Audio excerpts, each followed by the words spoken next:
ನಮಸ್ಕಾರ ವೀಕ್ಷಕರೇ, ನಾನು ನಿಮ್ಮ ಬೀನಾ ಚಂದ್ರು.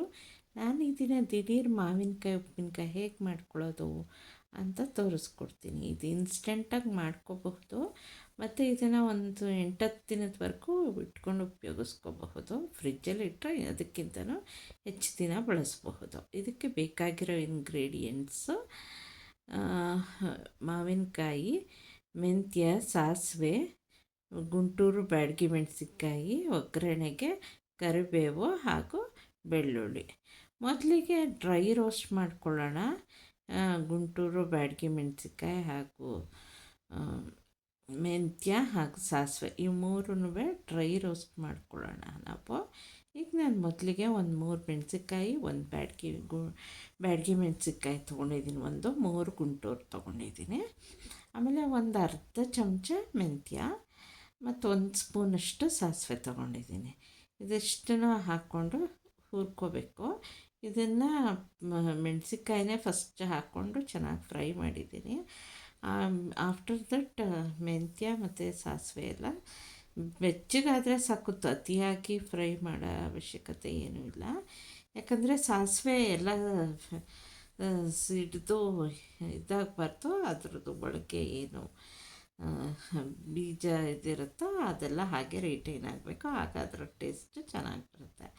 ಇದನ್ನು ನಾನು ಗರಿಗರಿಯಾಗಿ ಹುರ್ಕೊತಾ ಇದ್ದೀನಿ. ಇವಾಗೆಲ್ಲ ಹುರ್ಕೊಂಡಿದ್ದಾಯಿತು. ನಾವು ಪ್ಯಾನನ್ನು ಆಫ್ ಮಾಡಿ ನಾವು ಇದನ್ನು ತಣ್ಣಗಾಗಲಿಕ್ಕೆ ಬಿಟ್ಬಿಡಬೇಕು.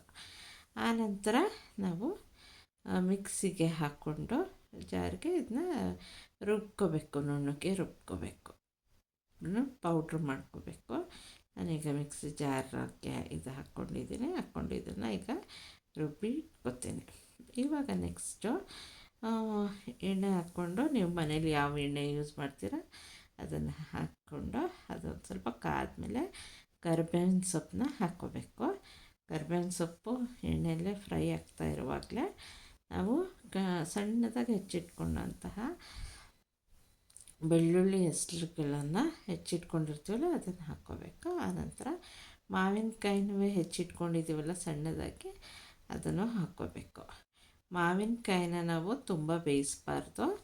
ಅದು ಬೇಯಿಸಿದ್ರೆ ಏನು ಪ್ರಾಬ್ಲಮ್ ಇಲ್ಲ, ಆದರೆ ಹಾಗೆ ತುಂಬ ಬೇಯಿಸದೆ ಹಾಗೆ ಇದು ಮಾಡಿಕೊಂಡ್ರೆ ಅದು ತುಂಬ ಬೇಯಬಾರ್ದು. ಹಾಗೆ ಇದ್ದರೆ ಅದು ಚೆನ್ನಾಗಿ ಬರುತ್ತೆ ಉಪ್ಪಿನಕಾಯಿ. ಈಗ ಎಣ್ಣೆನಲ್ಲೇ ಒಂಚೂರು ಬಾಡಿಸ್ಕೊಂಡು ಇದಕ್ಕೆ ರುಚಿಗೆ ಎಷ್ಟು ಉಪ್ಪು ಬೇಕು ಅದನ್ನು ಹಾಕ್ಕೋಬೇಕು. ಈಗ ನೋಡಿ, ಎಲ್ಲ ನಾನು ಎಣ್ಣೆನಲ್ಲೇ ಬೆಳ್ಳುಳ್ಳಿ ಎಲ್ಲ ಚೆನ್ನಾಗಿ ಫ್ರೈ ಆಗಬೇಕು. ಮಾವಿನಕಾಯಿ ಮತ್ತು ಕರಿಬೇವು ಎಲ್ಲ ಚೆನ್ನಾಗಿ ಹಿಡ್ಕೋಬೇಕು. ನೀವು ಬೇಕು ಅಂದರೆ ಒಂದೆರಡು ಹಸಿಮೆಣಸಿನ್ಕಾಯಿನೂ ಕಟ್ ಮಾಡಿ ಹಾಕ್ಕೋಬೋದು, ನಾನೇನು ಹಾಕಿಲ್ಲ. ಈಗ ನಾವು ನುಣ್ಣಗೆ ರುಬ್ಬಿ ಇಟ್ಕೊಂಡ್ವಲ್ಲ, ಪೌಡ್ರ್ ಮಾಡ್ಕೊಂಡಿದ್ದಂತಹ ಇದನ್ನು ಇಲ್ಲಿಗೆ ಸೇರಿಸ್ಕೊತಾ ಇದ್ದೀನಿ. ಈಗ ಇದಕ್ಕೆ ಅಗತ್ಯಷ್ಟು ಉಪ್ಪನ್ನು ಸಹ ಸೇರಿಸ್ಕೊತಾ ಇದ್ದೀನಿ. ಇದನ್ನೆಲ್ಲ ಹಾಕಿ ಹೀಗೆ ಫ್ರೈ ಮಾಡಿಕೊಂಡ್ರೆ ನಮಗೆ ಈ ದಿಢೀರ್ ಮಾವಿನಕಾಯಿ ಉಪ್ಪಿನಕಾಯಿ ರೆಡಿಯಾಗುತ್ತೆ. ನೀವು ಇದನ್ನು ಎಲ್ಲ ಊಟಕ್ಕೂ ಸೈಡ್ ಉಪ್ಪಿನಕಾಯಿ ಹಾಕಿ ಬಳಸ್ಕೋಬಹುದು. ನಾನು ಇದಕ್ಕೆ ನೀರು ಹಾಕಿಲ್ಲ.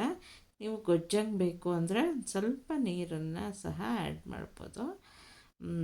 ನಿಮಗೆ ಮಾವಿನಕಾಯಿ ಹುಳಿ ಇಲ್ಲದೇ ಇದ್ದರೆ ಒಂದು ಸ್ವಲ್ಪ ಹುಣಸೆ ರಸ ಹಾಕ್ಕೊಂಡು ಕುದಿಸ್ಕೋಬಹುದು. ಮಾವಿನಕಾಯೇ ಹುಳಿ ಇದ್ದರೆ ಹುಣಸೆ ರಸ ಹಾಕೋ ಅವಶ್ಯಕತೆ ಇಲ್ಲ. ಒಂಚೂರು ನೀರು ಹಾಕ್ಕೊಂಡು ಕುದಿಸ್ಕೊಂಡು